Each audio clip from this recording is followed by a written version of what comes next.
What's going on? What's going on? You got the almighty DJ CJ Flash having a blast. And then we're back with a brand new live episode of I Remember That Song. Here to tell you all about it is the man, the myth, the legend, Mr. Jerry Dove. CJ, Dominus, Ominous. Let's get a blast from the past with a brand new cast. A brand new cast. We're going to do this fast. Are we? Yeah. Make a pass. Oh, whoop that ass. Laughing in the background. I hear someone laughing in the background. She's showing her class with all that jazz. You know what I'm saying? You probably don't believe this, but I make this up as I go along sometimes. No, I have no idea. I thought you were reading from a script. No. This is right not from the scripted? dome. Right from the dome, baby. Right from the dome. Hashtag pretty and smart. But enough about me. What do you think about me? No, okay, that's an old thing. All right, so hey, listen, man. See, that's why we still married. She still thinks I'm funny. Can you hear her? I hear all her. these years we've been married, she still thinks I'm funny. I love that. I do too. I like that too. So anyway, good evening to you, sir. I'm good. Next week I'm going to introduce the show and say Sherry Dove. And then what's going to happen? I'm gonna delete her sound, and she's gonna call the police because there might be some explaining to do. But again, I'll stop. No. So anyway, how are you? You're good. I'm good. We're all good. It's Thanksgiving week. Couple of days. It's Thanksgiving. Gonna have a few days off for everybody. And back in the day, I used to go partying on Thanksgiving night. You guys still do parties and things? We used to. There was an interest at some point, and then COVID happened. So everybody got old. There's that. Yeah. Got old. So we can be going Thanksgiving. Okay. Anyway, enough about this rambling that we're doing here. Let's bring in our friends, because this is I Remember That Song, IRTS Live, in case you're watching this for the first time. We are here every Tuesday at 7:05 Pacific time. We got a great guest tonight. We got a great topic tonight. Let me bring you in to talk to my friends here. First of all, we got Ryan Nicole here. We got Bigger Russ here. We got D Minor somewhere. He's not quite ready, but he's somewhere. My Dominus Ominous for you. Hey, I thought you like that, right, Jerry? That's your boy right there. I put that in his screen. And then she did this. That's what he used to do, man. Yeah. What's there we go. Russ, good? Russ is on mute, and I'm gonna keep making noises until he comes off of mute.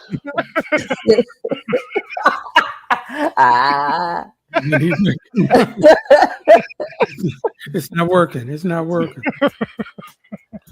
I'll stop so he can say hello. Right, hello, Russ. Hello. Let's see your shirt that you're wearing. That looks interesting from the hello, I heard you. Cable cars. Golden Gate, free your mind. Hey, say that's a hell of a cable car there. I mean, that's a shot for you. My goodness. See, after last week, I'm not going to say anything that might have an innuendo or something like that. She looks limber. She looks limber. Very limber. I'm not even going there this week. There you go. We need to make a T-shirt that says that. You look awfully limber or something like that. She already licensed limber.com. Yeah. Good. Get her coin. As she should. She got coins. She got coins coming now, y'all. No, that's for real. Well, we are here. D Minor is here. He's in the studio working at his radio station, so I'm sure when I see his face, I'll bring him in too. But great show tonight as we lead into this Thanksgiving weekend. I've had a few people tell me that we should do a show on Anita Baker. So you know what we're going to do tonight? We're going to do a show on Anita Baker. Because I like it when we do the show that highlight the albums. We've done this with Stevie Wonder's Hotter Than July. We did it with Mary J. Blige. Her second album, what was the name of the second? My Life? My Life. I like that one. 30-year anniversary You were of that. here, right? I was. A lot going on at the Dome. You heard me at the beginning. There's a lot going on. And we had a lot of fun with that. So when they said Anita Baker, I said, okay, we can do that. Let's talk about that Rapture album. Yes. 8 songs. 6 of them we know every single word. The other 2 we know most of the words. I remember when Anita came out back in 1986 or 83 is when we first saw her, and then 86 with this album. Incredible. Nothing like that. She was doing all these kind of moves. Speaking of that, she was doing that on the video. Like the blow up things on the street. She wasn't as fluid as you, though, man. No, because back then we were like, we never see Anita Baker and Joe Cocker at the same place. Damn. I saw this clip on Instagram or something. This brother was saying, and he called himself the white girl expert. And he said, white girls dance like that because they're reaching for the sky. You know that. Oh, is that right? That's what he said. Is that what that is? Oh. That's what he said. So well, what is in the sky that they know about? We don't know about. Rhythm. They're trying to catch that rhythm. Come here, rhythm. Damn. Come here, rhythm. They're gonna be reaching for a long time. Yeah. It's all love. It's all love. Just get out you know what? That's a pretty good one, Dev. That is a good one. I give you that one. I've marked you down. You now have 2 in the history of the show. You have 3 good jokes. Zingers. I'm writing it right here. Hashtag pretty, smart, and funny. There you go. Hashtag. There you go. Another T-shirt for you. Trifecta. Yes, indeed. All right, so look, tonight, let's get our guest in here while we're waiting for D Minor as well. Like I said, tonight we're going to talk about Anita Baker, and who better to talk about her than Beth, our lead singer, songwriter, producer, actress. She's from Detroit, just like Anita is. She has sung background with Kim, with Najee, with the OJs, and with Anita Baker. How about that? So who better to talk about another Detroit native than this Detroit native? Let's just call her Beth. Hello, Beth. Hey, Beth. Hello, Beth. Let's move everybody around in their regular positions so they don't get dizzy or nothing like that. What's happening? Beth, you know what? The last time I was on with you, you were telling me about turkey chops. And I had to go make some after that. Did you really? Okay. Yeah. Oh, they were bomb. Aren't they good? Thank you for the recommendation. Stick to your ribs. Good food. Yes, and if you cook them season them good, and put the gravy on them, and put them over some rice, and And then sometimes even when I cook them down, I put onions and bell peppers and just smother them down and just cook them, and then make some sides. See, Beth. See. Just call me Turkey Chop. I told you. I have to change my name to Turkey. Say Turkey Chop. Matter of fact, for Christmas, I'm sending you a Turkey Chop starter jacket. Damn. Yeah, satin. Tan and brown. Yep, turkey chop. With white sleeves, with white cuffs right here. Oh, wow. Right on the collar. Yeah. Turkey chop started chocolate. Wow. Just send her mittens, Russ, just for the full blood. I sure should. Yes. But I'm glad you like them. Like it's a really hearty, Yeah, I thank you for the recipe. My Do they cut them thick like pork chops, or are they thin, or are they thick, or how do they? Mine were thin. Mine were like pretty thin. Like she said, smother them down over some rice. That was the bust down. It was It's sort of like a cutlet, Jerry. Yeah. Okay. Yeah, I remember that meal. I if you found it here in the Bay, it's got to be somewhere out there. So yeah, we'll get some notes later on. So that's great. Well, and the D Minor is now in the house as well. So we got a full crew with you tonight on IRTS Live. There. There you go. There's your D Minor. Matter of fact, you just no. Well, why don't we just have him raise his hand so we're not all pointing at him? There you go. You just raise your hand. The other bald-headed guy. Yes. Damn. Who called us a bunch of milk duds? What show was that? She said it was a bunch of milk duds. I think that was the Will Donnie show. Was it? Yeah. Was it? Yeah. It was Will's wife. Milk duds. I hope it was his wife, not Will. That's a bunch of milk duds, but I think it might have been. But yeah. No, it was Dolores was on that show. Dr. Dolores was on the show. She called us milk duds. Well, we have literally wasted about 9 minutes of this show already. So I am, before people start tuning out, tune in. Ryan Nicole, you better do your thing. Let me tell them real quick, real fast. Hey, y'all, what's happening? You know where you are. You are at IRTS show. IRTS live. Very good to see you here. Glad to have you this morning, this afternoon, this evening. You may be watching us on some platform, perhaps Facebook, perhaps YouTube, maybe Instagram, Roku, SoulTVWatch.com, all the way over the pond, somewhere close to us. You know what we asked you to do, y'all? So first thing, let me just make a really special public service announcement. Come here, everybody get close. All right. We are trying to get to a certain number of followers on YouTube. And so we would ask, actually, not just followers, but subscribers. We would ask if you would so kindly, for the holiday season, go ahead and click that subscribe button. Send it to your partners, click the subscribe button. But at minimum, you click it yourself. If you've been with us, if you're with us now, if you like good music, good fun, good times, all that great stuff, please click subscribe, do yourself and us a favor. In addition to all of that, we want you to like, subscribe, share, follow, put your name in the chat. Let us know where you're from. All right. That's the thing you're going to do right now. Put your name in the chat. Let us know where you're from. Like, share, subscribe, follow, put your name in the chat. Let us know where you're from. I'm passing it back up to Jerry Dove. Thank you so much. So good at that. So good. And it's free, by the way. The YouTube is free. I want to say hello to the Anita Baker Rapture Room. That's led by our man, Ron Ledford, that's created that page. Ooh. Almost 400,000 followers. Wow. I know he's hit up a few of you already in the comments to come and watch his show. So as you come in, like she was saying, do us all a favor. Just go to the YouTube page and hit follow. It's free. It's free. You can see shows like this every week. We got somebody different on and doing some different things. All right. We ready to go, folks? G-Dub, real quick. At some point in the show today, you should run that commercial so people know who we all have on this show. Because we've had phenomenal guests. Like Beth, we've had so many. So speaking of Beth, this is her third time. Oh, we got to send her time in the last 3 weeks that we've had 3 people. Okay. One person on for the third time. Her and Alvin Chia. So thank you so much. Thank you so much. Thank you so much for that. Yeah. And you know what we're going to give you is a turkey chop jacket. That's what he's going to give you. See, Alvin didn't get one. He didn't get one. And a mouse pad beret. Wow. Wow. I was gonna do the mouse pad cummerbund. That's what I was gonna do. I like that one better. I still got mine, but that's about it, folks. That's about it. That's a 2.5-year-old joke, but I guess it's still working for some. It's good. It gets the giggles. It's evergreen. Let's say hello to some more folks. Wow. We're just going to say hello to Emmanuel from San Jose. What's up? SMJ from the Bay up in San Francisco, as Willie Brown would say, San Francisco.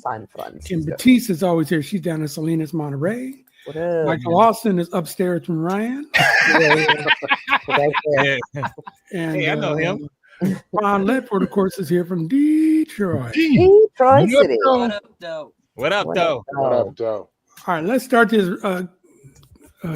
Tell us how you got connected with Anita Baker, and I got some great pictures that look like you're about 15 years old when you were with her. So I know there's a story or two about this picture right here. You look like you're a child. No, I was so far from 15. So let me tell you this. I started with Anita. So Michael Powell, chapter 8. Mm-hmm. You all know him. That's how Anita actually got her start. Okay. I was working with Mike on background projects, studio recording, stuff like that. And I told him I wanted to be a background singer. And he took me to Anita Baker. Wow. Right from the top. And I'm skipping some stuff in the story because there's a lot of little details in between. But basically, I told him I wanted to be a background singer. And he first took me to Aretha Franklin. Okay. Wow. And she turned me down because she said I had never been on the road before. So he says, hold tight, I'll take you to somebody else. And the second person was Anita Baker. Wow. Man, it's good to have good friends. Yeah, we need friends like that, man. Yeah. He's an amazing guy, and I'm grateful for him. I'm grateful to him for that because that started like everything for me. Yeah. Mm-hmm. So did Anita hire you right away? She did. So she happened to be in Detroit for a show called Stars with Cars. and she needed some singers. And I think I got the call the day before that she was looking for singers. And Mike took me, we had maybe 2 days because we had one day to try to rehearse it. And it was really funny because he was like, "Oh, she just needs you to sing background for like 2 or 3 songs." And then he calls back and said, "Well, no, it's like 6." And then he calls back, he goes, "Well, no, it's like 10." Oh. And then we get to the show and it was like 12 or 14. So we were in the basement the day of the show rehearsing. We were 4 girls actually that knew each other in the city, but we had not really sang together. So it was just one of those things. So to answer your question, we did that one show and then we were supposed to just do that one night, but then we ended up going to London with her like the week later. And then we stayed with her various amounts of time. One girl was there for a year. Another girl was there for like 2 or 3. I was there for 5. So, but we kind of did get hired on the spot just like that. So shout out to Mike Powell for putting us together. And we did that one show and it just kind of kept going. Okay. So one week you're making turkey chopped at the Detroit diner. The next week you meet Aretha Franklin. Right after that you meet Anita Baker. A week after that you're in London. Right. Why do you have her starting off as a short order cook though? What part of the story was that? I know. I never heard. That was one of the things that she said she was skipping over. So I just Okay. Fill in the blank. I might be wrong. I mean, you got to work a double shift with Shirley and Rob. But that's a fantastic start. Yeah, God bless. Yeah, I mean, I'm amazed at how it happened, and every day that I was able to take the stage with her, I was just in awe, just to be able to watch her, to hear her sing live those songs and to know that she sounded like the record. And then I'm standing up there and I'm singing behind her and I'm like, oh my God, this is like, it was surreal. Right. I'm gonna put you at 18. Those pictures, you look like a baby girl. Oh, no, I was so far from 18. Okay, 19 and a half. That's it. I'll take that. But I promise you guys, when we get off the air, I will tell you. You look 19 now. Well, exactly. I'll tell you how old I was in those pictures. It was just an amazing time to just, when you are aspiring to do something and you see somebody do it on the stage, and you see them on videos and you see them in real time performing and you aspire to do that, but you're standing in front of them this way. And then the next thing you know, you're behind them and the lights and you're on stage. And I would just stand there and go, oh my God. Because that was my first major background gig. So I have to add that. I was so green. I had no idea. Like some people start with a small artist and then and it elevates. My first touring job was with an 8-time Grammy Award winning singer. I was just kind of thrown into it, but thankfully I had the other 2 background singers had a lot of experience, and so they really molded me. And so shout out to Paula Holloway and Annette Hardiman. They were who really honed in like my background. I mean, they taught me how to put lashes on the road. Like I knew nothing. Y'all saw that little ponytail I had in my hair? It was cute. It was so cute. Green. I didn't know how to, perform. I didn't know.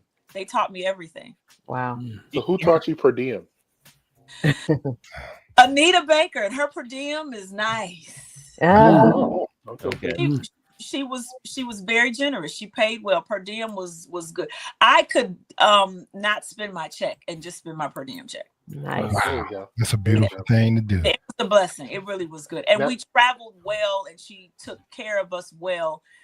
There were times that if Anita stayed at the Four Seasons, her girl stayed at the Four Seasons. I know that's right. Yeah. She was just a sweet, just a person. And I know there's, stories about her. And I had a wonderful experience with her and I learned so much, and my skin is thick and my endurance is long because of Anita. And I thank her for that. And she gave me the name Beth Always Sings. So I owe a lot to her. Wow. Right on. You mentioned Michael and from Chapter 8. And of course we have to acknowledge Chapter 8, that was the beginnings for her. But was Vernon around? Vernon Fales? I never met. Okay. By the time I came along with her, I don't know. I never met. I think did he pass away? I'm not sure. He too was from chapter 8 as well. Yeah, I didn't know. And I think he did because I didn't really get a chance to meet anybody. I mean, that was way before I came along with her. Okay. But I never met any of the guys that never came around, the ones that were still alive, except for Mike Powell. That was the only person that I really knew from chapter 8. Gotcha. Yeah. So, yeah. Okay. Well, obviously, all this speaks to your talent, and we're going to hear some of your music a little bit later. But right now, let's kick off this album that we're talking about. Let's kick it off. Go ahead, CJ Flash.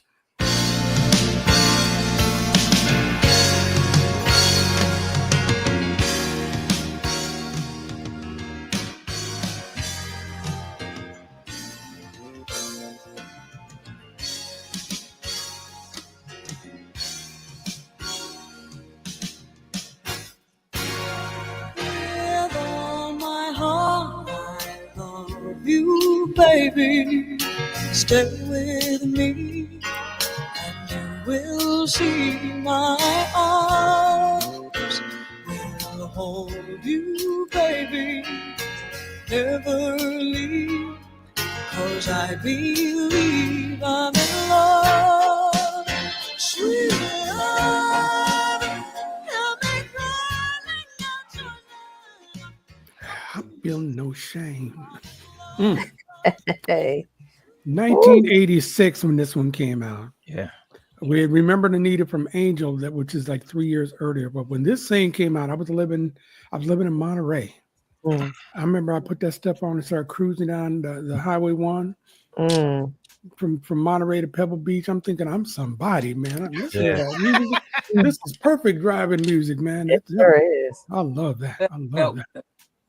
Yeah. So where were you guys the first time you heard this song right here? How about you start with you, Ryan? Oh, I'm pretty sure somewhere in this house, actually. I live in the house that I grew up in, and we moved in this house in 85. So I'm going to guess, and I'm looking to my left, my dad's record player was somewhere over here. Mm-hmm. So I'm guessing it was in here. You know, somebody put the needle to the record, and I was smitten, forevermore. I have so much to say about this album, this woman, the time in my life, and how it's got longevity. You know, we got young people singing this song right now to this day, loving it on TikTok. You know. Yeah. What about you, Russ? All praises go to Elvin Bridges III. Wow. This cat was he was the first buff DJ. But he got me into, like, you can't be funk and hip hop all the time, dude. You need to learn about this other type of music that's out there. And I had heard about Chapter 8, and I loved the Chapter 8 stuff, but I wasn't. And the Angel record was I was trying to be too cool. And he brought the cassette over, and we were on our way to a gig, and he picked me up, and he put the cassette in, and he says, "Listen to this. By the time we get to the gig, you're gonna be a grown up. You're gonna be as buff as me."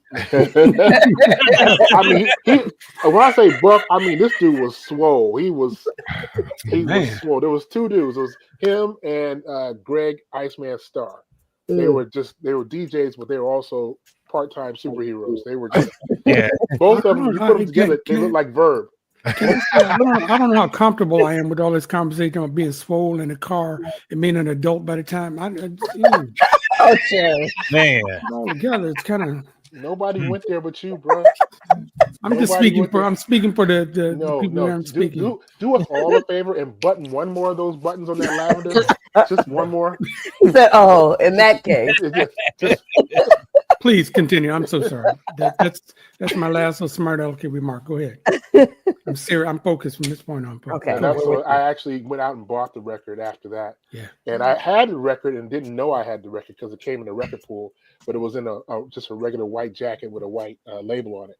And I just slept on it. And then I listened to the album. I said, "Oh, okay, this is cool. Okay, now this is cool. Okay, this is cool.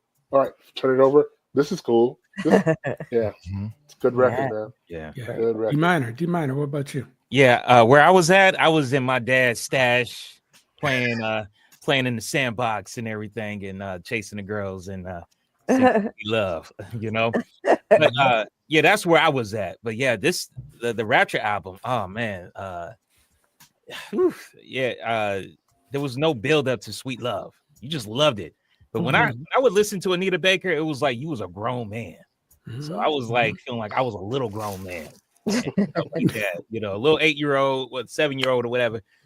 Just feeling like a grown man whenever I heard Anita Baker. So yeah, it was amazing. But yeah, like you said, Ryan, this album Rapture has legs on it, and it just, I mean, it's aging gracefully. So, oh yeah. Okay. CJ Flash. I was actually in high school and I was on the air at a station called KALX, KALX. We did a Sunday morning program called Music for the People. And we had a section of that show for Lover's Dedication. So, you know, I get all calls from high school kids and that kind of thing. And everybody wanted to dedicate it. But the week that we got that record, I listened to it and I was like, oh. And then lo and behold, we started getting all these calls for it. So it was a thing. But the Sweet Love wasn't the song, it was Mystery that people were calling for. Yeah. Okay, we're going to get to that in a little bit. I got surprised for a lot of people about Mystery, but yeah, man, that's great.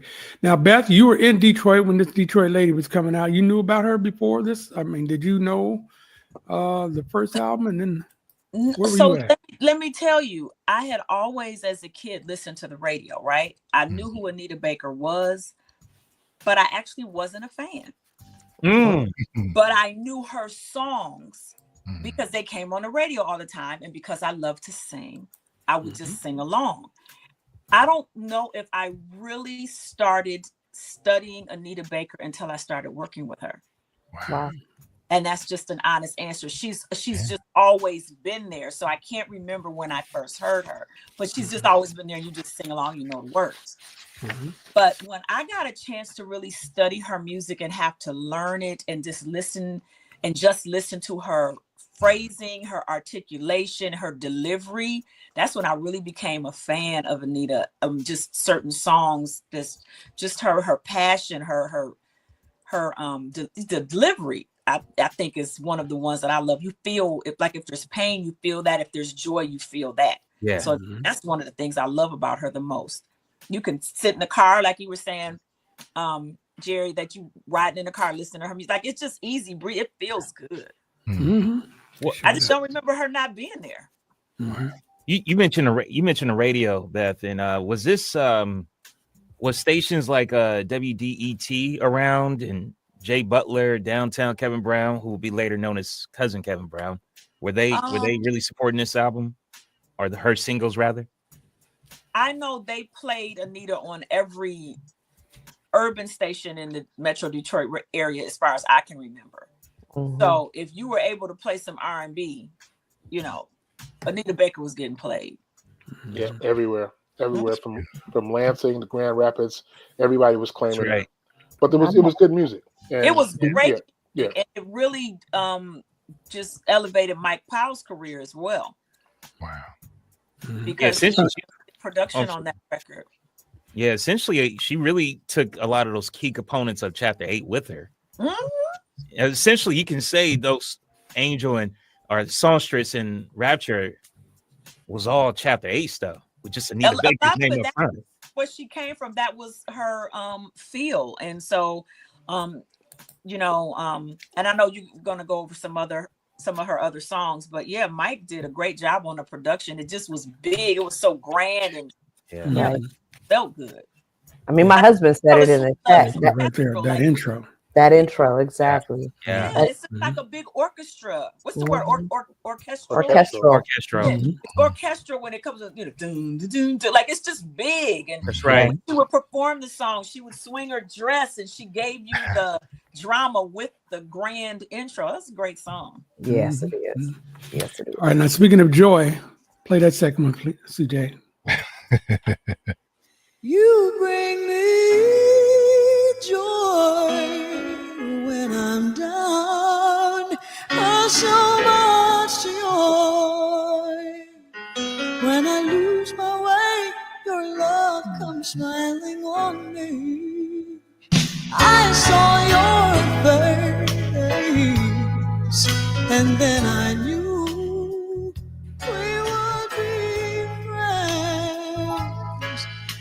was so afraid, but your eyes, they'd say, come to me.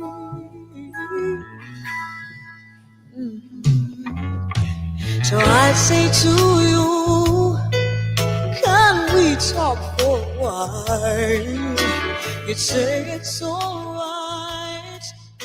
When you love me, I smile, I feel your hands, and you feel mine.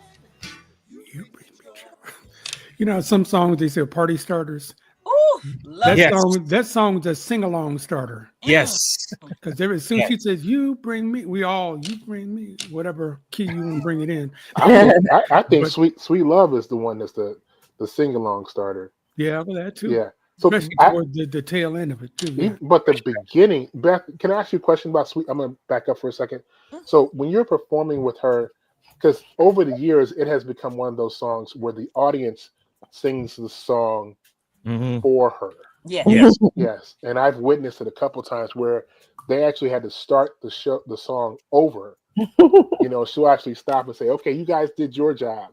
Let me start it over again." You know, and I've seen them do it in Oakland, and it almost, and I'm sure it happens all the time. Yeah. But it's almost like she is amazed by how the audience is into the song. At the Paramount, Oakland just said, "Okay, you can sit down for a second," and they sang the whole first verse and chorus. And she stopped the music. Everybody just clap, clap, clap, clap. And she said, "Okay, Oakland, I'm done with y'all. None of y'all getting paid. We're gonna start this song over again."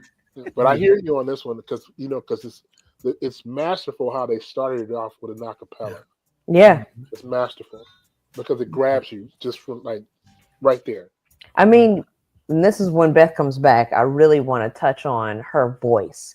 Yeah. Because I know there was controversy about her voice and her sound and all of that. And this song particularly highlights just how pristine her tone is.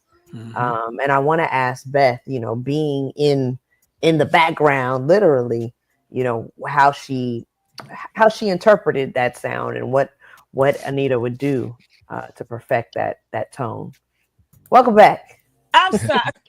It's okay. It happens. It's all right. It's all right, Turkey Chops. It's all right. I'm over here like, stop ringing. People are calling you. Yeah. It's hard to be popular. I think if you put it on airplane mode, won't that help, guys? No, that'll cut her off from us. Yeah, because you're And gonna then I have have to. to turn on my Wi-Fi, and then it'll still. Okay. Never Right. mind. Yeah. Never mind. But So Ryan what had a you can do question is about put that it- song. Put it on mute. There you Put it go. on mute, then you won't get the messages. Oh, where is that? Okay. Oh, Okay. On your rotary cell phone. She said, "Where's that?" It's okay. No, we'll figure it out another never time. mind. Like, give me a lesson after. I Yes, don't know. afterwards. Nobody else is gonna call. It's okay. Nobody else is calling. I should have took your phone when I saw you last week. I should have just took it then. 'Cause I don't know. I'm just like, Russ had a question first Okay. about. Yes.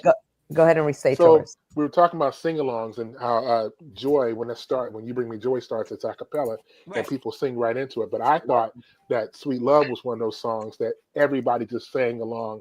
So that I was wondering, when you're performing with her, was it one of those songs that you just sat back and watched people live with that song, do the whole first verse and chorus, and then you came in and started? Because that's when I started to see her live, that's what I was experiencing. Yeah, if when the music starts, everybody knows the song, so then they start singing along. But the background, we would always come in and do our parts. But it was amazing to see it. Almost all of her songs, people knew all the words. And one show I'll never forget is when we went to Johannesburg, and I've never heard that many people sing her music at one time. It was overwhelming, and it was the most beautiful thing I'd ever seen. And I think that was one of the biggest audiences we ever performed for. It was probably about 10,000 people there. Wow. No, we were probably more at the Jamaica Jazz Fest or the Montego Bay Jazz Fest, more people. But in Africa, we were in some type of arena area, and just to hear, and it's something melodic about the African singing as well. So you got their accent along with singing the sweet love, and it was just a melody in the air, and it was so sweet, and I'll never forget that as long as I live, just hearing them sing. She didn't even really have to sing that concert. That's one of the ones I remember the most. She almost didn't have to sing. They knew every word to everything. I love it. It was beautiful. Here in the States, people sing along, but it wasn't the same as Africa. Yeah. So they sing along with everything, Russ. I mean, it's just. Except for East Oakland, Africa, USA. We're going to sing. There we go. We're going to sing you down. I totally agree with you. I had the same experience. I was blessed to open for Legally Blind and Layla in Johannesburg and Cape Town. And it is amazing how their love for their music penetrates you when you're on the stage. It's amazing. Crazy. Yeah. And it's a you're right. It's a different type of unison. It's a different, it's I didn't think about it until you just said it. It hits differently. There's something in that air. First of all, it's something in the air and the atmosphere in Africa anyway, right? But then you have this angelic, melodic, and it's something about the way they sing. It's just I agree. There's like videos that go around on the internet of folks just busting out in song in a a grocery store, in South Africa, or in a living room right now. There's a little baby girl who's singing a traditional song. She's maybe 6, and she's accompanied by like her aunties and her uncles, and it's maybe 5 people in the room, but the way they sound is next level. Yeah. Nice.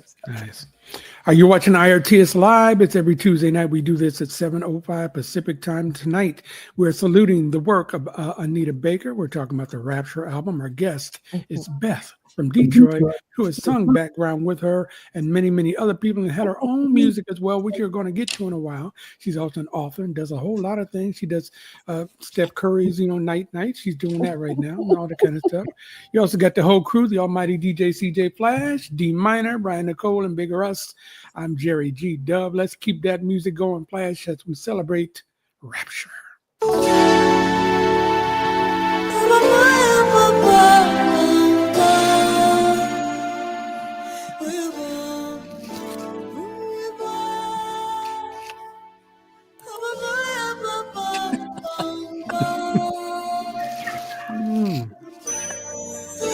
When we met, always knew I would feel that magic for you. On my mind, constantly, in my arms is where you should be. I love you here by me, baby. You let my love fly free. I want you in my life for all time.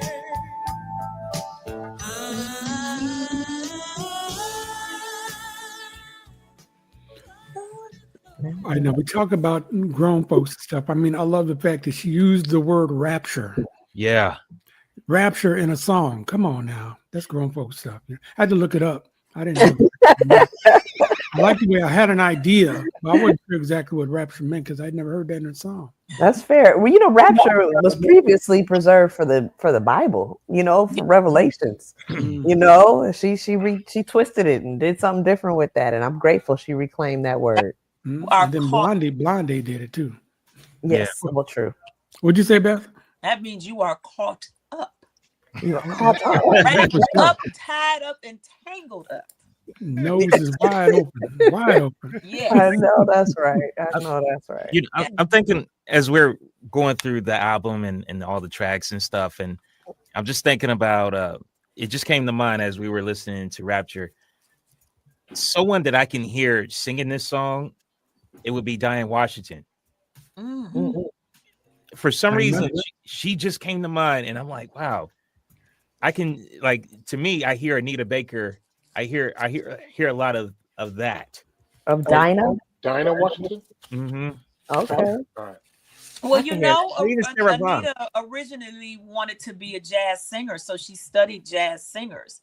Her goal, is, if I understand correctly, she wasn't trying to do R&B.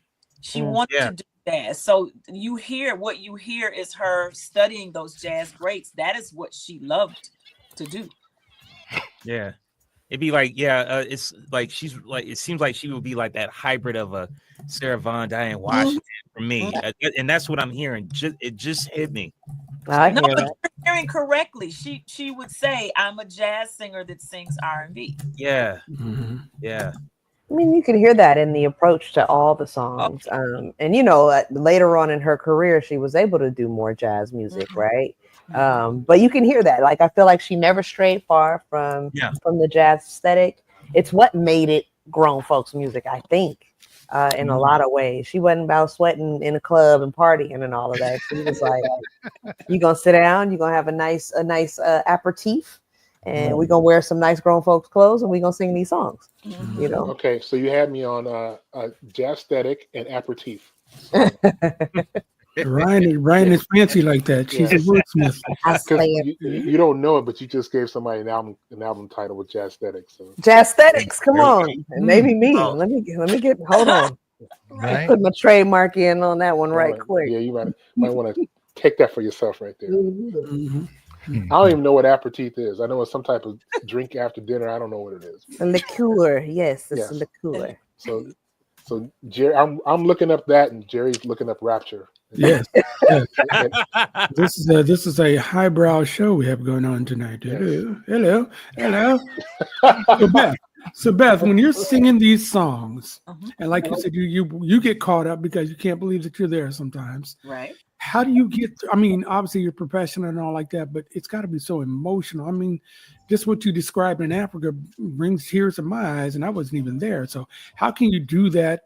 And do you ever experience that? I mean, you worked with Kim and Najee, some of the other folks I mentioned. Did you get that kind of feeling with anybody else like that?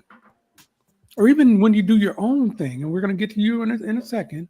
So maybe I should hold your opinion what you do in a second. No, because I am the sum of many parts. I'm a sum of all these people that I've worked with. Yes. And my experiences for working with these people, the blessings that I've received to work with them has resulted in the manifestation of Beth, because I've been able to pull, learn, to grow. But I think that it's surreal every time I get to be on a stage. So let me start with that. Right on. It started with it being surreal with her. And then it's just continued on with everybody. I love to be up there in whatever capacity I can be up there. If I'm doing a background position, I love that. I'm grateful for that. If I'm able to sing my own original music, I love that. I'm grateful for that. And it's just surreal each and every time, because I know in talking to these artists that it's an excitement for them to see the crowd sing their music. So if you're standing there and you're supporting an amazing act, and so all this energy is coming to everybody from the audience, and it is surreal. It can be emotional sometimes, because you see how these fans really love this music. They love who they're paying money to go see. And so that's why I think artists really need to be, mindful that the fans really are invested, emotionally into this music. And I think stars do understand that. Artists do understand that. But yeah, I've just seen people just cry, sing, dance. It moves them physically.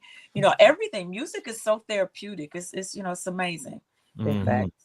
Big facts. Sharon Butler had some nice things to say. She says, "I love Anita in concert, but them background singers is just as bad. They had my attention." So that's good. She was very particular about having good singing, and she worked with us a lot. In fact, like we went over "You Bring Me Joy." The way that song started out with her singing, just her, and then the music breaks, and then the harmony comes in. We had to be on it, precise, because there was nothing helping us, undergirding us. It was nothing. It was just, she would stop and we come in with "You Bring Me Joy," and it's just, that's it. And if you hit the wrong note, you just out there dangling. So we rehearsed all the time. We recorded ourselves all the time so that we would have our note. Because she would turn around and look like, so that's got that eye. Yeah. Mhm. I mean, like, it was her. It was her. It wasn't me. It was her. Oh no, she was. She Yeah, controlled and then she would smile, and we knew it was like, okay, we got it. But it was. Yeah. So in her case, it was the smile. Did y'all get fined? You know how James Brown would be like, You're right. Did she like? Oh, She would. If you were doing something she didn't like, mhm. you knew it. Because she'd turn around and look at you. Mhm. Especially the sound people. Oh. And she would sing to them and tell them what to do. She'd be in the middle of a song. She'd be, get away from the board. Don't touch another time. Yeah, she'd do that. And it would be hilarious. And we'd be up there singing and we just going and she'd be like, back away from the board. Don't touch another knob. Like she would do stuff like that. So, yeah, she had her way of communicating with you right in the midst of the song. That's funny. Everybody in the audience, like, I don't know this verse, but Right.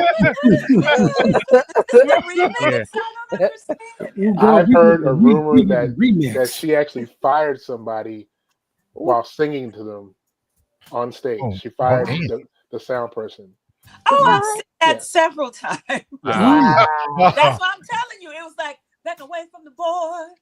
Don't touch another knob. You know, she telling you back, and then she's doing like this while she's like, we were wow, dang. Act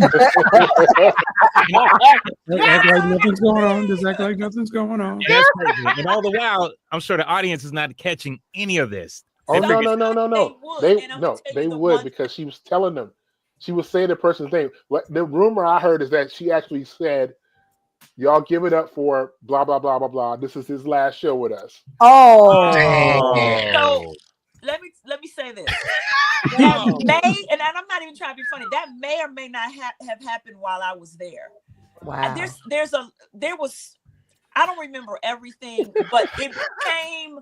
I'm not even gonna be funny, and I don't mean this in a bad way, but we were not surprised by seeing somebody get fired. So if I did hear that, I'm numb to it because she would fire people all the time if they didn't do it, if they did not do what she asked them to do. Right. Or they did not bring the proper console that she requested to mix her sound.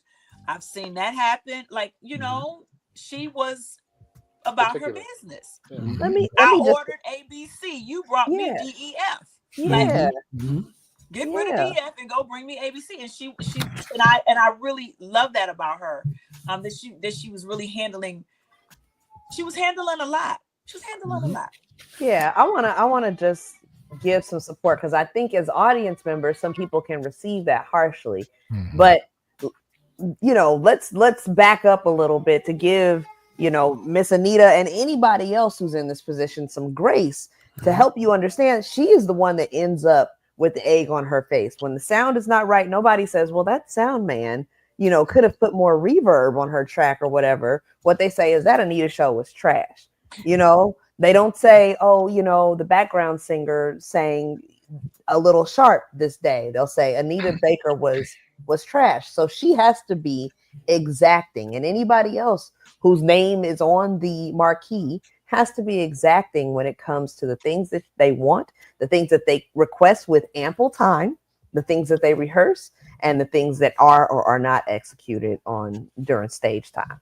And I want to say something too. Go ahead. I want people to know that just because you read something that is supposedly a statement that someone has made does not mean that that's the truth of what happened. So I'm saying that because there have been some shows where some things have been canceled from her and she really got dragged. And people will call me and ask me, what did I think? And I always would stay out of it. But because I still know people that are there, I'm telling y'all, don't believe everything you read. Word up. Believe everything you read. So she is a very strong woman, and she is doing her best to represent her brand. And if there's a show that doesn't happen, believe there's always a couple sides to that story as to why. Absolutely. Thank you, Beth, for saying that. Context matters. I'll add this. And I'm gonna say this too. A lot of times when shows are canceled, the public is the last to find out, and sometimes people already know that show's not gonna happen early in the day. That's all I'm gonna say. Okay. Word. They're trying to change it, change the narrative on it. I also say this: in my radio days, there are plenty of times when it would be hot outside, and the next thing you know, that Anita Baker show was just too damn hot. She just, like it was Anita's fault. She didn't control the weather. The sun was out, Right. Like Anita control. Yeah. The ticket buyers, the ticket holders, the fans, believe it or not, to people who control all the money, they can give you your money back, refund your money. You're the last person to find out what's happening. It can be all kind of technical things and behind the scenes stuff, and then then rumors start getting rumors get started. That's right. So to be clear, I just want to make sure I'm getting everything. So Anita cannot control the weather. Sorry to disappoint you. Yeah, sorry about that, brother. Yeah. I just want to make sure I'm clear. Okay. Despite the fact that she can call down the rapture, she cannot. She cannot. Yeah. But no one in the world. I had no read. one in the world can do that. You had read. I had read. It's a mystery. I saw it on my tactic that she did. You better watch your step. Oh, come on. We're doing all the names of the songs. Yes. I love it. All right, we're into this album. We got 8 songs on this album. Here's number 4. CJ Flash, play some Been So Long. Oh, I love it.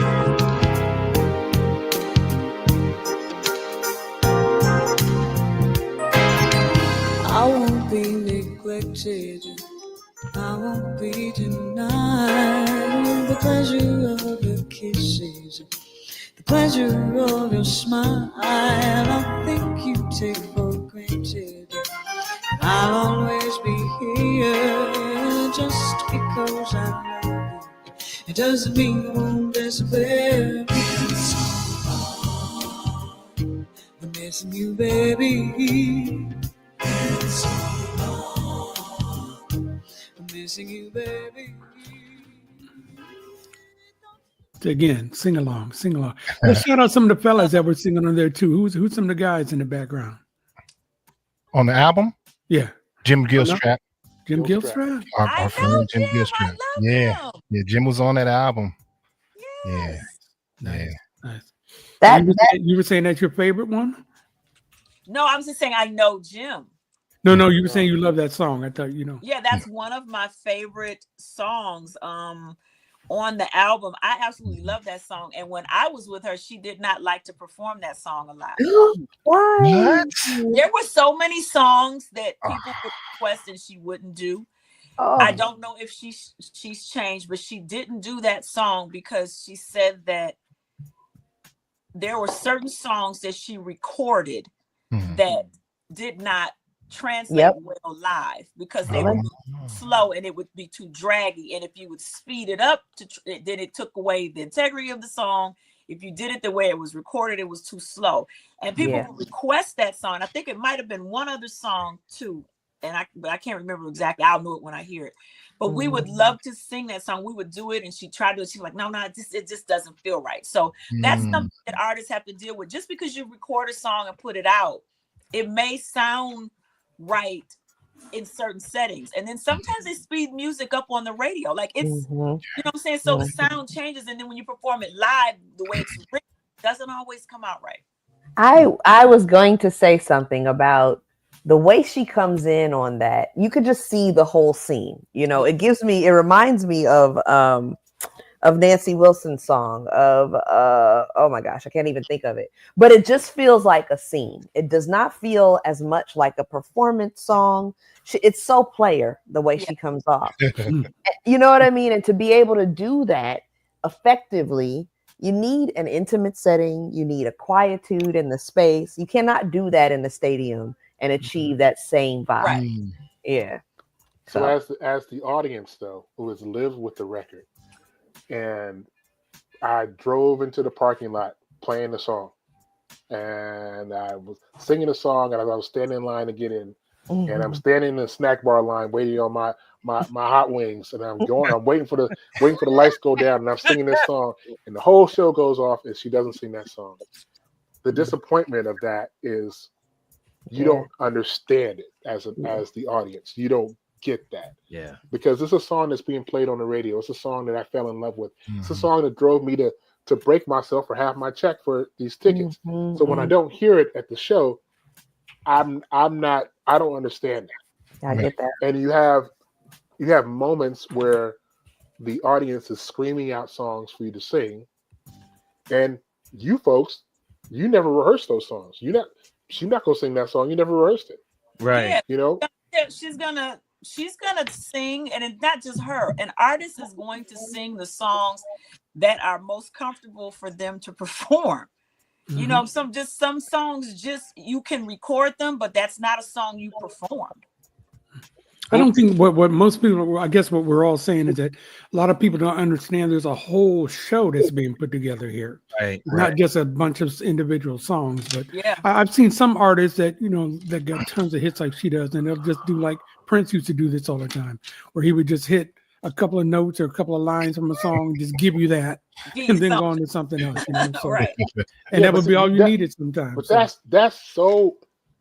Let me tell you what happened. Okay, so Lionel Richie came out to Concord, California, which on the map is, people don't understand that Concord is basically Oakland, and Oakland is coming to see you in Concord.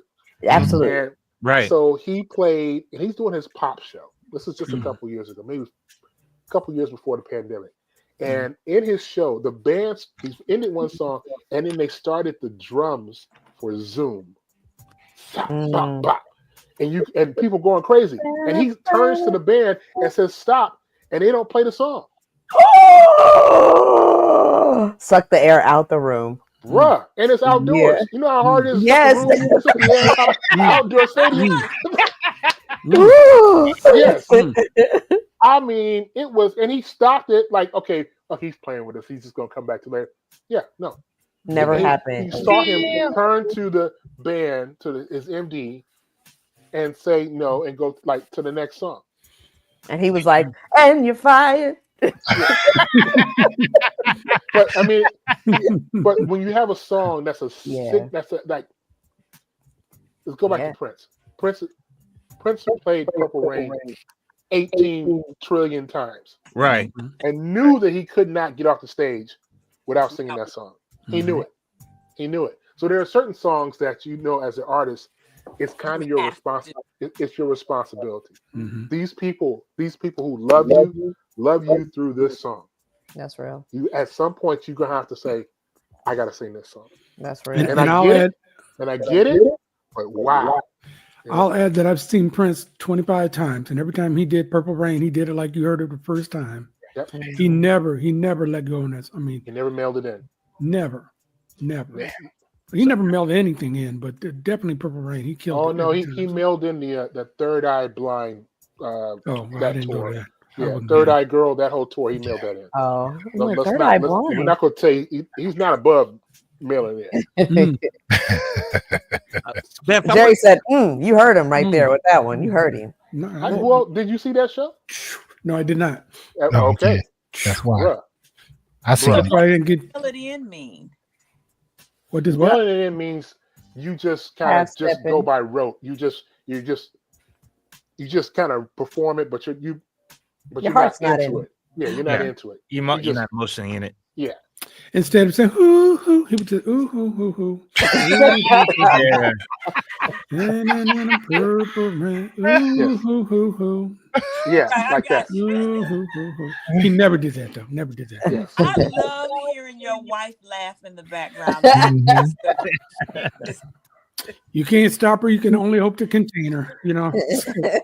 But it's part of the show, Beth. It's part of the show. So She is the star of the show. Yes, pretty much. So I keep telling her that every week when she doesn't want to come on. I said, no, people looking for you. You got to come on. Oh yeah, you got to. No, I think she's not even on. She loves being the laugh track. She loves it. Yeah. Between her and CJ's laugh, I went to see Tommy Davidson with these two. And we were sitting in the back, and CJ's laugh and Sherry's laugh. Everybody turned around looking at them. Why were two people laughing like that? Because we had a guest last week who said he sounded like Smutney. She said, which one of y'all smell like Smelly? That's real. All right, but look, we've got halfway through the album, so I think it's a great time now to stop and play some music from our guest, Beth. Yes. Beth, you've got Yes, you. lots of things going on. First of all, I'm going to say that I try to pull up some album covers and different things like that, but the internet wasn't working with me, so I do have this. I want everybody to write this down. So you can go to this website and you can see at bethalwayssings.com and then /shop. And you can see that she's got t-shirts, hoodies, CDs. She's got a book that she wrote and just all kinds of her music is there and everything like that. So Beth Always, and I'll put that up again as we go on, bethalwayssings.com. So Beth, let's let CJ play one first and then we'll go from there. Go ahead. All right, Flash, go ahead.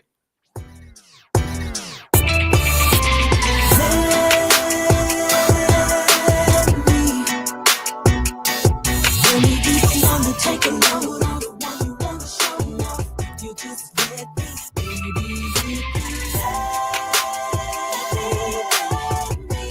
baby, won't you let me? I'll be all that you need. Baby, just let me be. I know you never had it quite like this. You carry so much on your shoulder. It's time to show you what a real love is. Forget the past, baby, let's move forward. I can give you what you're missing. Push you toward your vision. I just wanna be a team. That's just who I am. Gotta show you what I mean. Won't you come with me? Come on and let's get away. Let's get away for the day. And don't you hesitate to say what you wanna do. And see, that's how you get a gig working with Anita Baker your first time out. That's right. Bring that kind of talent. Yeah. Tell us about that song. Say it again. Tell us about that song. Oh, so that song, produced by Kenny Flav, produced by Marcus Divine, written by Marcus Divine, myself, and Hope Rainey. We had a ball. Kenny Flav had that track, and he brought it to me when we were working on this album. And I heard it and fell in love with it. And I said, Kenny, I got to have a song. So, yeah. Mm-hmm. Did Kenny have all those influences in there before? So that you don't know my name, that Descent, and then the tell me. That's you, Beth. You did that. No, those things brought the track. That was it. And then we gave it to Marcus, and he did some other stuff to it. But when we heard it, it just was fun. It was a bop. I was just like, It's a bop. That's a good one. Thank you. So Ryan, you heard, what was that you heard in the beginning? You don't know my name. So I heard Renee and Angela. And I heard SOS Band. I heard SOS. I heard it. I heard SOS what Band. Renee and Angela song did you hear, Russ? Yeah. You don't have to cry. Oh, I hear that too. Yeah. Well, that's what You Don't Know My Name might be referencing. Yeah, for sure. Yeah, for yeah. sure. I can hear that. Yeah. Hear them both. That's dope. Good ear. Yeah. Now in Detroit, do they play your songs on radio? They play your stuff on the radio in Detroit? Oh, that's always a hard thing, though. I mean, I mean, I know when Guapale and Lettucey from the Bay, they wouldn't play their music on here until they went away and became these huge stars. And and you know the process of it. And when you are an artist, I think, you know, of course you want to be on the radio. So you just keep working until you get to celestial radio. Now, thankfully, we have internet radio. So there are some stations that do play my music in the Detroit area. I'm on celestial radio station. I don't think so. But I know my music is getting played, and that's just, you know, and I know my music is being streamed, and I actually I look forward to being on the radio. I really do. I know it's gonna happen. You just got to keep going. Yeah. If your terrestrial radio is anything like ours, no shade, D minor, but you know, it's a different constellation, I'll say. You know, it's not like it used to be, right, Russ? You feel me? Well, D Minor is on a public radio out here, so that don't even count. They ain't playing no kind of music on that. They're playing. He said that don't even count. They do play. Discounted. He's discounted. No, they don't play no music on. What do you play? We What do you play guys a play? little bit. We play a little bit of it, but you know, we're predominantly news and NPR. No, But shout out to One Way. He got a nice show on there. I don't mind saying it. Bay Area radio is like, hey Sal, how come ain't no brothers on the wall? That's a really great analogy. Yeah, exactly. Yeah, brother. Yeah. Well, Beth, I have to ask this. Being that your beginnings have been on the background, you've been a background vocalist. Mm-hmm. How is it for you now emerging as the front? Was that a bit of a? Did you have to work at that, or did it just come easy in the years of working with Anita Baker? First of all, I absolutely love it. Love. And it's taken some work for me. It's taken some practice for me. It's taking vocal coaching. It's taken performance coaching. Mm-hmm. It's taking mentorship. It's taken a lot to do that, because I think you can have the desire of something you want to do, but it has to all be coordinated. The voice and the hands and the feet and the music has to be coordinated sometimes. Right. There are some people that naturally get it, and there's some people that have to put that puzzle together. And I enjoy the process of learning how to be an artist and becoming a better artist. And I love working at it. So, yeah. Now, I know you get to work with Kim and Najee, and they let you open as well, too. You got your own sets within the show, right? Or before the shows? Yeah, so with Najee, he would have me sing one of my songs in his set, and then I would sing one of his songs that he's recorded. So that was great. With Kim, 15 minutes opening. Nice. With Jimmy Wine, 15 minutes opening. Nice.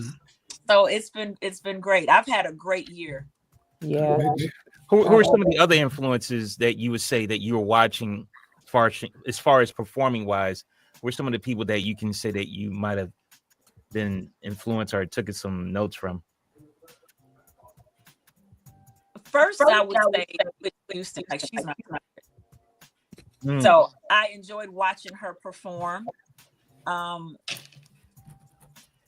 think Luther, I love his performances that he had. And I think I enjoy watching the Supremes. You know, you get a little nostalgic and go back and look how they carried themselves and they were on stage. No doubt. Did you get to see the Luther documentary yet? No, I missed it when it came to Detroit. Amazing. Oh, it's coming out in January, I believe, on CNN. Is that right, Ross? Yeah. Okay, so make sure you see that. Bet you're gonna love that. I've seen it twice now. I'm looking forward to seeing it. Oh my goodness, it's amazing. It's amazing. So Whitney brings up another thing. You actually played her double in one of her movies, right? Yes. We talked about that one of the other times you were here, but tell the people who are just here for the first time what it was like working as Whitney. With her being my favorite artist, it was like a dream. You know, it was kind of surreal. Being able to see somebody who you looked up to and you admired, and then you see them in real time. So it was really cool. Yeah. And it was very inspiring too, because when you get to see your favorite person, and it could possibly be somebody that you think you'd never cross paths with. Because there was a time in my life where I thought things were not possible. I know everything is possible now.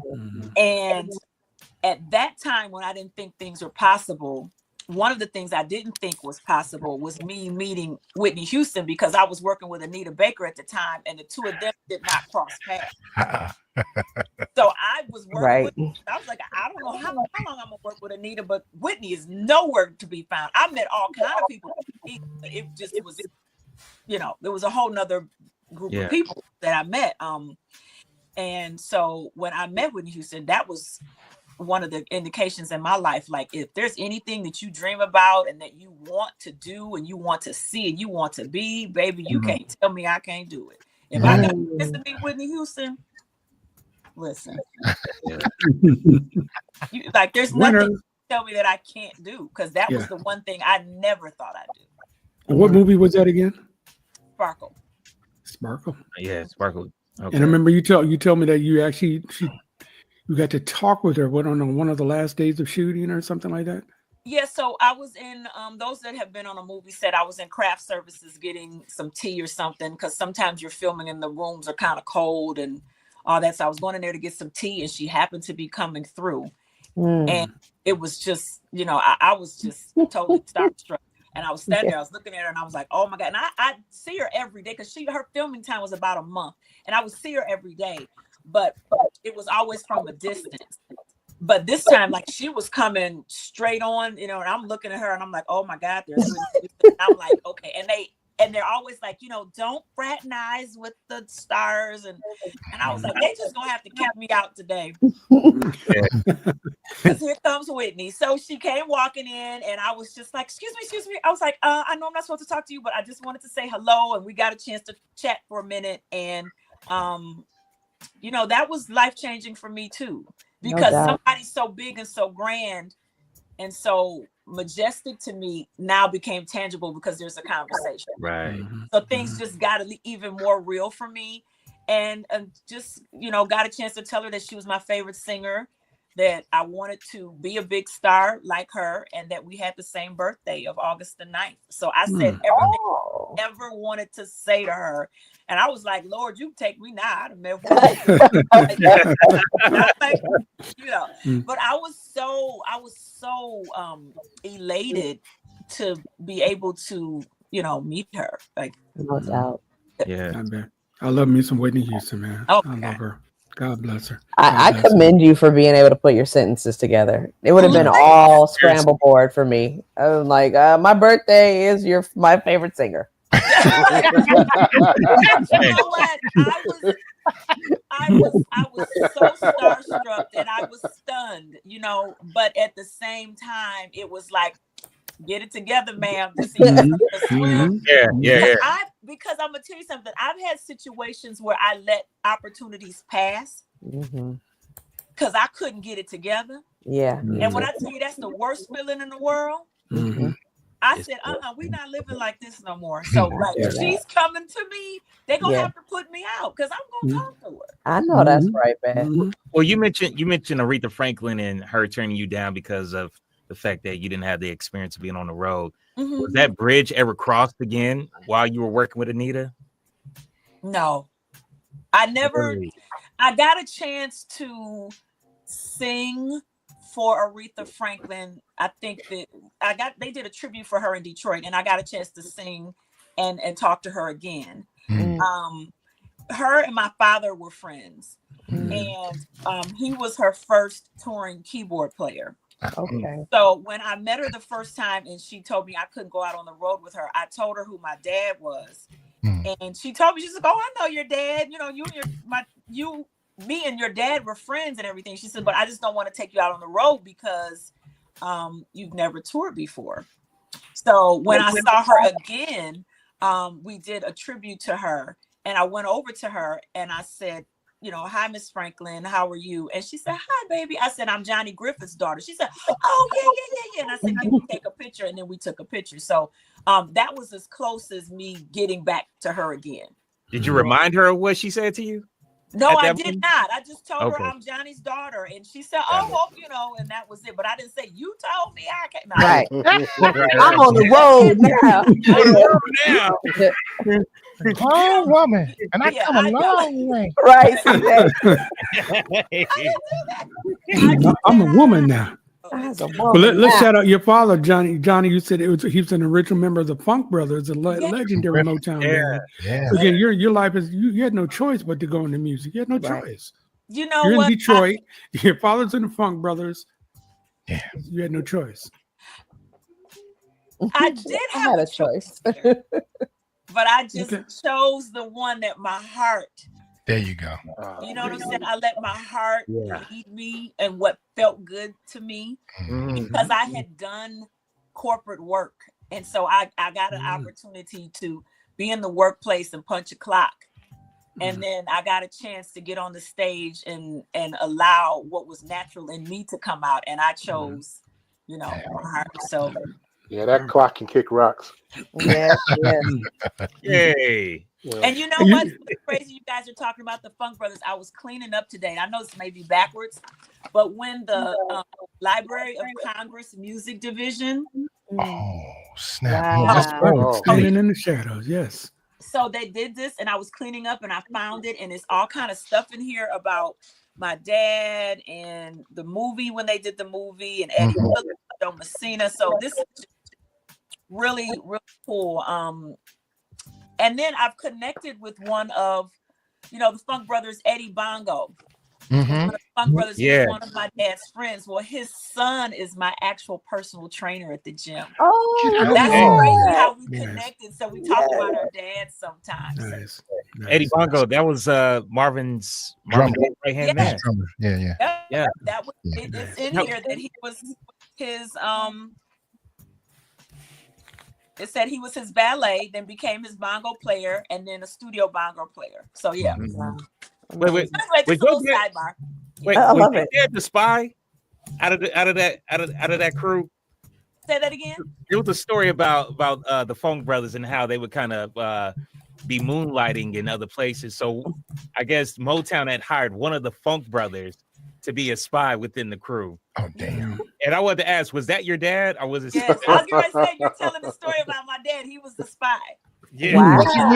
But he wasn't. Wow. But he ended up not being the spy, so he got fired for being the spy. Yes, that's what he tells the story in the movie. That he was, that's him. I had my dad's personality. He was so he was funny. He was a character. He loved people. He loved to joke around. So yeah, he was like, "Oh, I get to be a spy." Yeah, okay.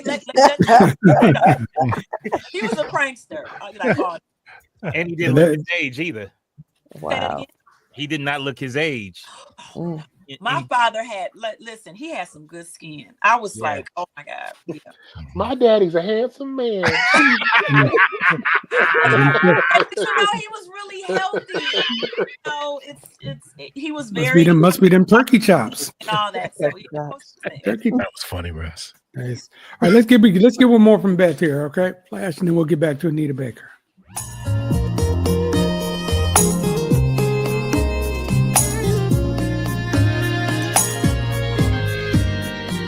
24/7, 365. Stay on my mind all the time, and I'm always wondering what if or what we could be. I smile at all the possibilities. Sorry I ran. I had so much fear because I've been hurt before. Now that I've let down my guard, I wanna be here. 'Cause you make me say ooh, ooh, ooh. And I can't speak. You got me saying ooh, ooh. And then we got some of your Detroit fans in here because they're singing your song online in the chat here. Saying, that's the producer. That's Marcus the Divine, right? Oh, yeah. He's still a fan. He's still a fan, right? I'm gonna tell you something. I really enjoy the vocal mix that I'm getting in the head. Yeah, me too. It sounds phenomenal. Well, Yeah. that's Marcus Divine. He did the Big mix. shout out to Marcus. Thank you, Marcus. My brother. Great job on the vocal mix, man. It's great. And Marcus, when you put the band together, make sure you hire Jerry to play tambourine on that song. No. You know what? Sherry's the one who wants to play tambourine. Oh, Sherry's tambourine. That's her dream, is to play tambourine in a band. Oh, wow. Okay. It really is. All right, there we go. So one day she can tell the equivalent of Aretha Franklin, who said, "No, you can't go on the road." One day when Sherry's playing tambourine in a band, my wife will tell her to kick rocks. 'Cause look, she will tell her. I made it. Right. Right in her face. Right. Flash. Exactly right. I also want to shout out Darnell Alexander, who's in the chat with us again. Darnell. I don't know if you passed across. Pat's across. He's been on the show with us a couple of times, and we're celebrating him as well. So I'm glad you two know each other. Maybe you don't, or do you? No, we wanna work together. So we got to figure something out. So what up, Darnell? We gonna get together. Yes, Yeah. yes, Yeah. yes. Yeah, Beth, on that song, I can hear your influences. I mean, there's such panache in the way you approach a song. You know, there's some restraint and there's some give and take. It's just some really nice tension and release happening in both of those songs. She said panache. I like She's that just showing off tonight. She's showing off tonight, man. I'm drinking water. Is what it is. I'm just hydrated. I'm Ryan, hydrated. Ryan, I need you to be my Scrabble partner on Soul Beat. I got you. All right. So, You can get all this kind of music and everything you're hearing and some other things from Beth at BethAlwaysSings.com Yes. /shop. She's our guest. All right. Thank you again for that, Beth. And listen, let's get back to that Anita Baker. We are halfway through that album, Rapture. CJ Flash, what is track number 5 all about? Oh, let's see.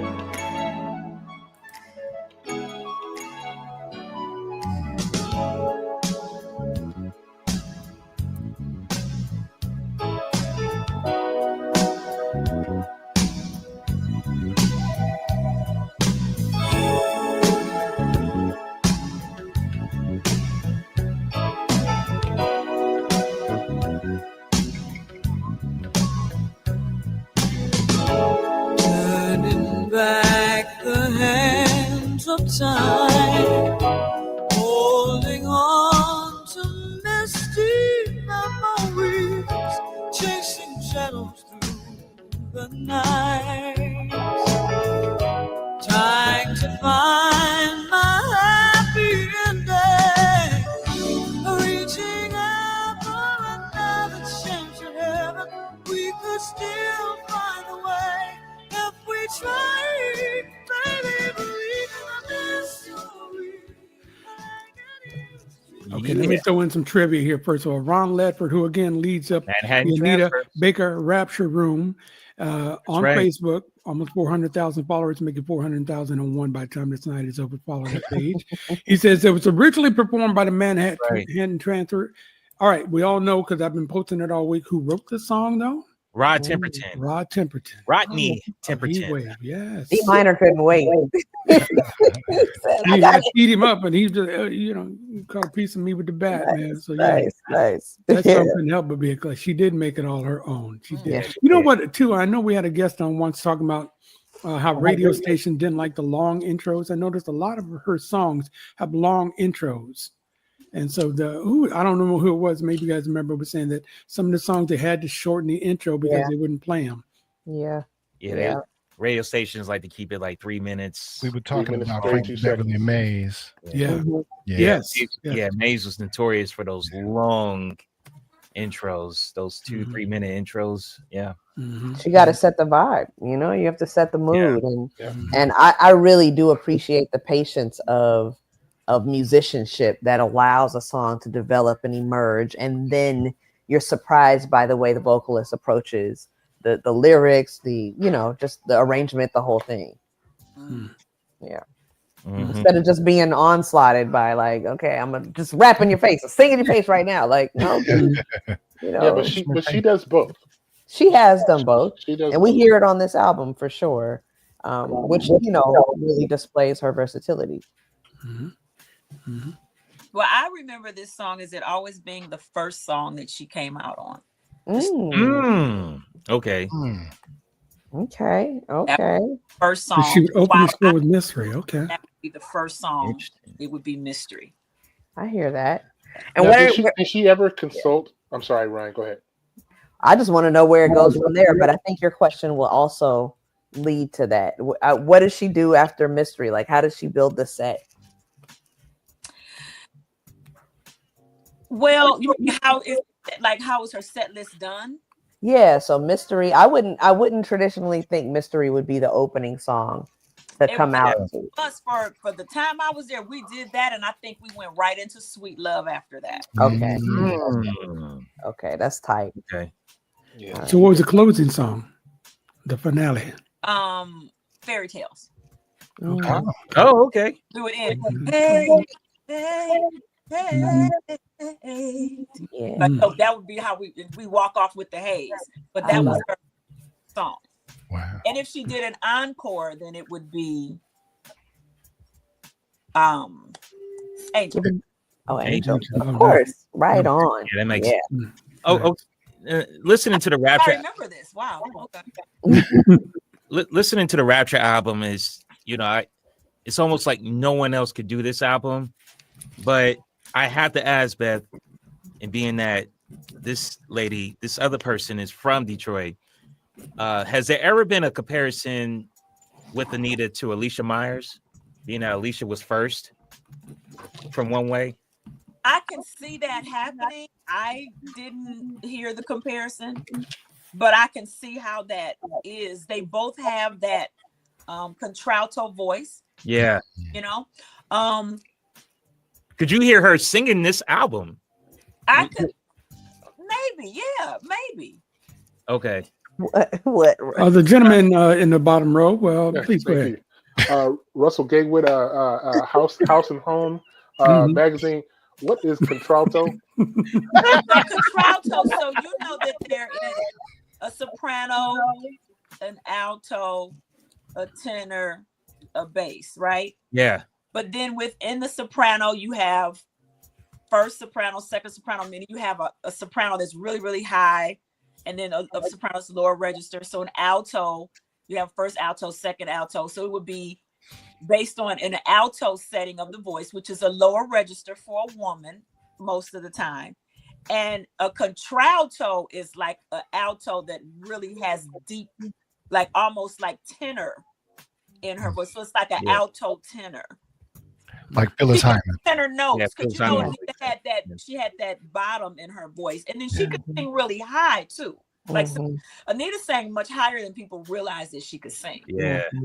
So she would be called a contralto, but she could easily do some first alto, second soprano notes. Yeah. Her music just ain't calling for that. Right. It's not. And I know whoever was writing for her or whatever writer producer wrote in that place that was warm and comfortable for her. Yeah. To give that meat and the integrity of her voice. So yeah. What is your voice? What is my voice? Yes. I can sing alto and soprano. Yeah, I think I'm an alto soprano. I got some. Yeah, I'm not really a contralto. When I start singing too deep, that's when Marcus tells me to get off the mic. Like, yeah. So I'm more alto soprano. Yeah. My talking voice does not reflect my singing voice. Okay. All right. Okay. Not like Michelet though. No, it's like. Yeah. No, but I talk much deeper than I actually sing. Yeah. Okay. I still don't believe that's real with Michelet. I can't believe that. I just can't believe that. We're all in the same game. We are all watching IRTS live out here in the Bay Area. It's 8:34 in the evening. I don't know where you are, what day you're watching the show, but thanks for joining us. We got Beth with us tonight. We get the almighty DJ CJ Flash, Big Russ, D Minor. I'm G Dub. Ryan Nicole is looking at one of her sweet potato pies right now. She'll be right back.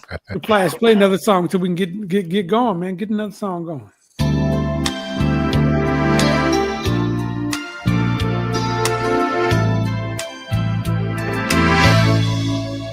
I look back on all those good times we once shared,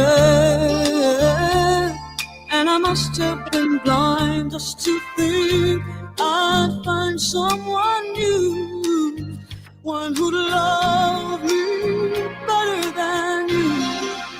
Well, it may come as a surprise.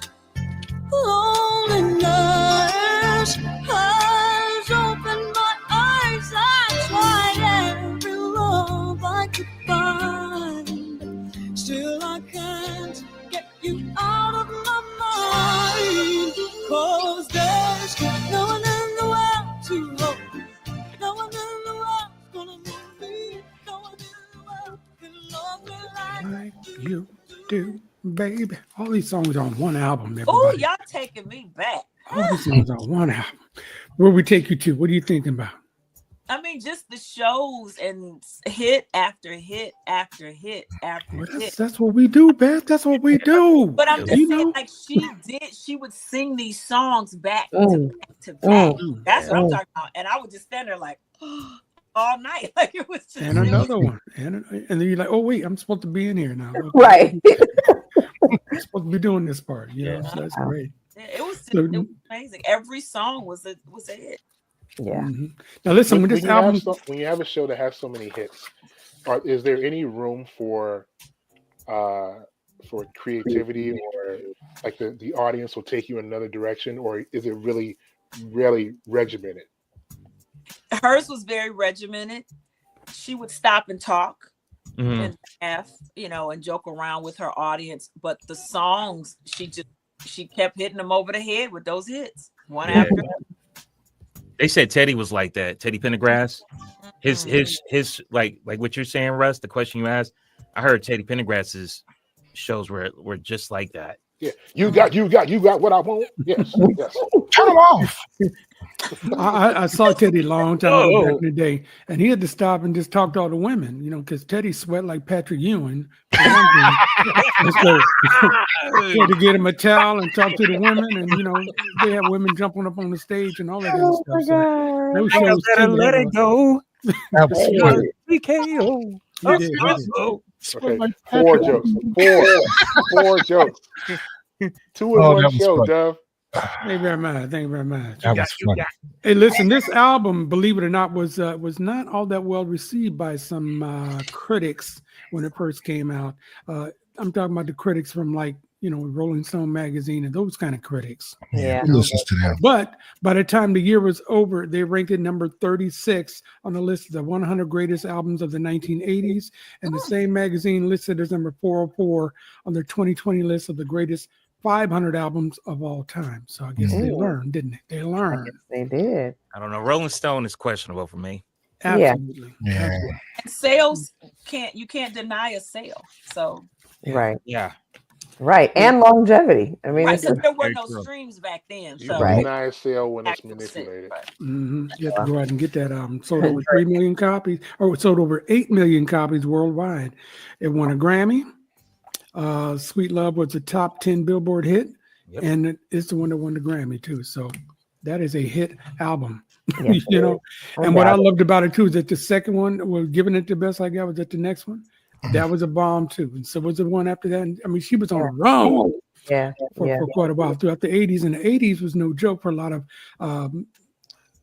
individual singers. I mean, in the 80s, you had Whitney, you had Aretha was still doing her thing. We had just all the Madonna, Prince, Michael, everybody. But there was still Sade. There was still room for Anita made her own place. Now, one thing I didn't realize, and pardon me for not knowing this until just maybe a year ago, she's only like 4'10". Did she look tall to you? No, but I just never thought that she was that short. It's not that she looked tall, but I just never thought she was that short. She's auntie height. She auntie height? She auntie height. Yeah, I know that. All enough to pop you in the mouth. Exactly. Got it. Exactly. That was auntie height. That. Yeah. Wow. Yeah. I'm tall enough to pop you in the mouth, huh? Exactly. But it goes back to what you were saying about what a strong woman she is, and all that in her to be just a physically as a small person, that just gives you that much more love for her like that, So, can we also talk about the fact that this album was released when she was 28 years old, which to me blows my mind when you think of what contemporary 28-year-olds are playing right now, and doing right now. And no shade, but just no shade. It's no shade. It's no shade, honestly. No, it's not. We were raised different. We were raised different. I think 28 was so grown, and she was doing something so grown at the time, and it really influenced the generation under her because myself, D minor, like we grew up on this music. What we considered, what we considered contemporary R&B at that time, was this. And it just the don't got that now. Yeah, the difference is starting. Very much I so. know. Beth, I have to ask. But when you do hear it, it sticks out like a sore thumb, and Mhm. people gravitate towards real music. Yeah. To this It's day. out there, and when To it this happens, you're calling everybody. I'm It's calling true. Ryan calling CJ. Did you hear? Did you hear? Did you hear? It's true. It's true. But this is pop. You know, not pop, but this was on the radio. You feel me? Yeah. Like it's just different. Beth, I must ask though, being that Anita is, you know, she's from Detroit, but she's really from Toledo, Ohio. Mm-hmm. He knows everything. He knows everything. This guy, man. Research. But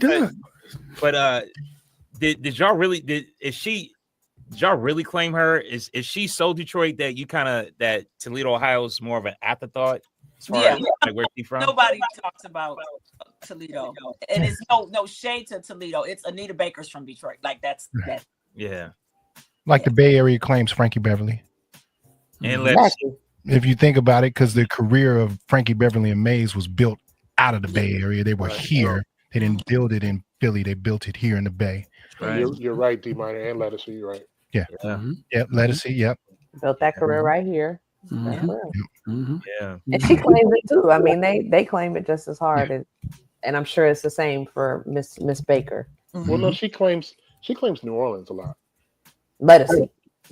Yeah. Yeah. Well, Detroit sounds better than Toledo. No, it just does. It just does. Let's just make it plain. Okay. It just does. I mean, kind of considering that a lot of people came out of Ohio, you know. Yeah. But funk bands, and absolutely so much music came out of Ohio. Like you said, Beth, Toledo is like just down the street from Detroit. It's 30 minutes, you know. You can almost get to Toledo in like 30 minutes. So it's, you know. Yeah. My parents were married in Toledo. Get out of here. What? Yeah, a lot of people from Detroit or Michigan drive to Toledo. They drive to Toledo, get married. Really? Yeah. They drive to Toledo to get married and then they come back? Okay. My parents, they got married in Toledo on a Wednesday, and then they drove back to Detroit, and then they drove to San Francisco on that Saturday. So we out, huh? We out. Wow. Okay. All right. Well, That's so romantic. They eloped to Toledo. So, come on, baby. Let's go, baby. All right, we got 2 more songs on this album. We got a limited amount of time, so let's give them the love that we need to. Go ahead, Flash. All right.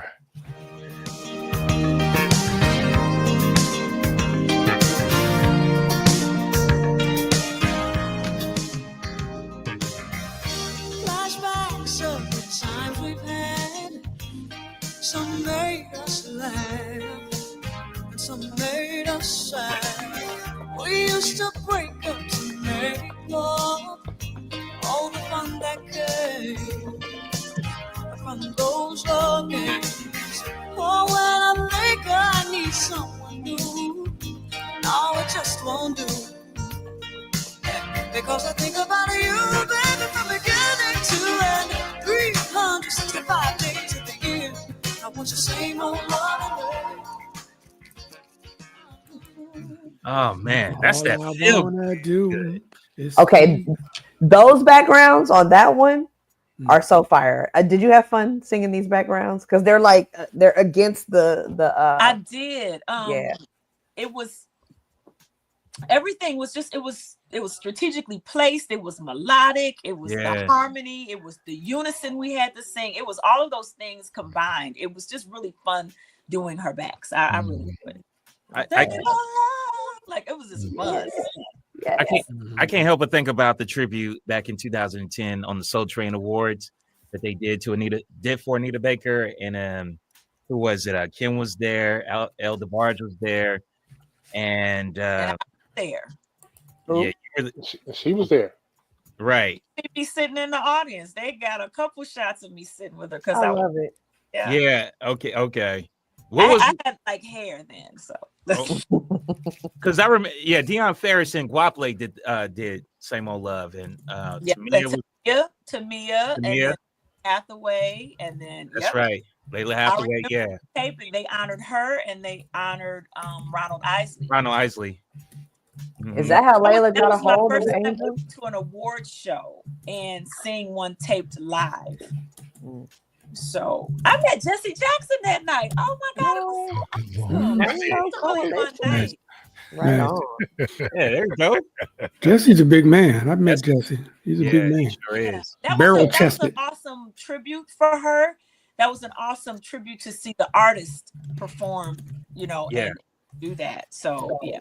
That was one of the best tributes I've ever seen before, especially when Rochelle Farrell and Kim, when they, oh man. And believe it or not, I didn't even know who Kim was when I saw that.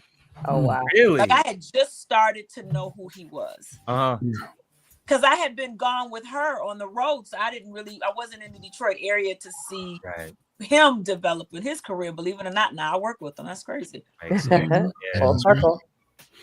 A lot of Detroit music, man. A lot of Detroit music. So listen, this has been fantastic. We got one song left. We're gonna close the show with that one. But what we like to do is go around the horn and make sure everybody gets to say some nice things to and about you.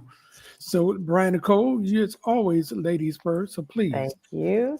Well, Miss Beth, I always love when you come and do the show. So grateful that you're here for your third time with us, and we know we'll have you back, hopefully.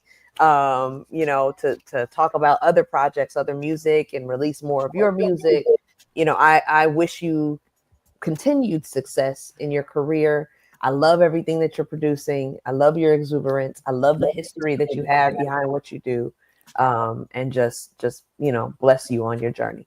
Oh, thank you, Ryan Nicole. I appreciate that and I received that. Thank you. Very much. Big Russ. And Beth, you know, you have a special place in my heart. You filled me with a type of friendship that I didn't even know I needed. You give the best virtual hugs a man could ever receive, and my family is very, very happy that you are in our lives. So thank you so much. Now, professionally, I'm a fan. You know, I'm a fan, but I am the contrarian on this show. So this album was okay to me. Compositions was my joint. Compositions was my joint, and I just sometimes I just have to go and be different from everybody else. But I love how passionate you are about each work of art on this record. I really love that, and it shows you have a real passion. You have a story and a connection to each song, and we couldn't ask for a better person to shed more light on this amazing record. Oh, thank you. I received that, and thank you, Russ. And here's a virtual hug for you. I'm taking it. Love you and your taking it as well. Nothing you could do about it. I appreciate it. Thank you. Which reminds me, and I almost forgot that Russ has some passions as well. One of them being taking pictures. The view from the DJ booth caught this one. Hey, come on now. Wow. That's Beth right there. That Russ caught that with his cell phone. See, that's what he does. See? Yeah, with my rotary cell phone. And Russ, it's in your book too. It is in my book. Yes, it is in my book. All right, D minor. Well, this is my first time meeting you. The first two times I was unfortunately not here to meet you, but just seeing you, all I can see is your father. I see your father, and so for me, it's just that's a joy, and so when I see you, I see music, I hear music. So it's an honor and a pleasure just to meet you, and I really appreciate your music, and looking forward to you breaking the record and coming on 4 times, looking like your daddy. I know. Listen, you got me tearing up over here. Thank you. Wow. Thank you. Flash. Follow that, Flash. Three's a charm. I can't follow that. I won't. Three's a charm. Your family, you consider family. We love having you here. This project, Get to Know Me. When is it out? When is it finalized? It's out now. It's out right now. Yeah, the whole album, 12 songs came out in 2022. Jerry, run the line again, please. Okay. All right. Here we go. Wait a minute. Here we go. And we touched a couple of the songs on this the last time you were out, but the mixes, and I don't know if did you do something different with the mix? No. Really? I've not done anything. That is the album that came out, and And I'm going to tell you why, because I didn't hear what I'm hearing. And when I played Let Me Be, I played it before and I remember playing it before. I didn't hear what I heard tonight. And maybe that's just who knows what it is, but I love it. We did a show a while ago live, and we played that. Ron was in there. Ron Lever. Big shout out to Ron Lever. Yes. But he was in there. He requested it. It was like fire. Everybody enjoyed it to the fullest. So thank you. Thank you for delivering your gifts to us and sharing your gifts with us, and look forward to more. Thank you, DJ. I appreciate that. Absolutely. I received that, and thank you so very much. And thank you for blessing my book. She signed my book. Thank you so much. She signed your book? She signed my book. Yes, she did. And before we go, hold on. Let me get myself. Let me take myself off, so you don't think I'm just trying to steal camera time. Hold on, Gino. You mentioned some like great singers when this Rapture album came out. We would be remiss if we did not mention the late great Vesta Williams.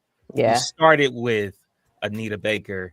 And it just came to mind because I remember Anita Baker talking about Vesta on a Video Soul interview when I Apologize that came out, and she talked about Vesta working with her on this Rapture album. Go ahead, Gino. All right, okay. Here we go. All right, so again, I will just echo everything that everyone said. That thank you so much.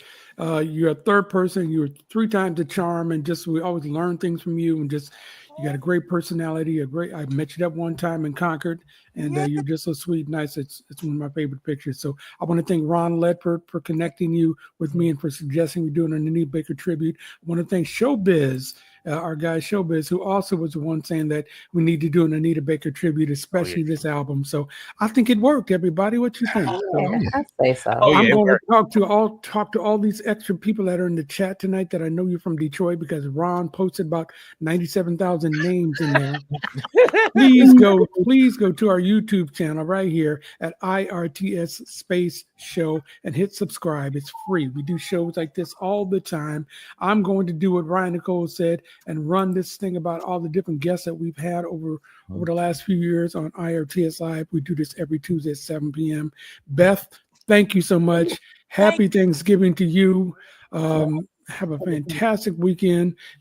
Go Detroit Lions. I ain't mad at y'all. Go. Yay. Yeah, they doing it this year. Even the Pistons are playing better. And I know nothing about football, but I'm proud of them. Well, they need to let you come and sing the national anthem out there. I don't know why they haven't let you do that. That's right? Crazy. Yeah. You know. Sing the third verse. Right, I'm not good on the anthem, but it's Okay, Ron, let's work on that, Ron. Wait for the NFC Championship game, then I'll have you singing it there, right? Yeah, it's all good. But I appreciate you guys. Thank you so much. I was so excited to find out I was getting ready to hang out with you guys another time. I appreciate the love, the encouragement. Thank you guys. Thank you for having me on the show. Thank you for thinking enough of me to bring me on to even talk about such an amazing, iconic artist. So thank you. Couldn't find anybody better. All right. So everybody out there, have a great Thanksgiving. We will see you next week. Peace and love.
IRTS Live is brought to you by CDove HR Consulting Group, the human resources specialist, providing personalized service to building a better tomorrow. Enjoy the difference. Lifelong Medical Care, offering free vaccines for everyone 12 and over. Call Lifelong at 510-549-5454 or visit lifelongmedical.org. Check out gdubdesigns.com to get t-shirts and hoodies that make a statement. Join DJs Big Russ and CJ Flash for the world-famous show live Fridays, noon to 4 Pacific. Catch them on the following social media platforms. And if you'd like to join us as a sponsor, please email us at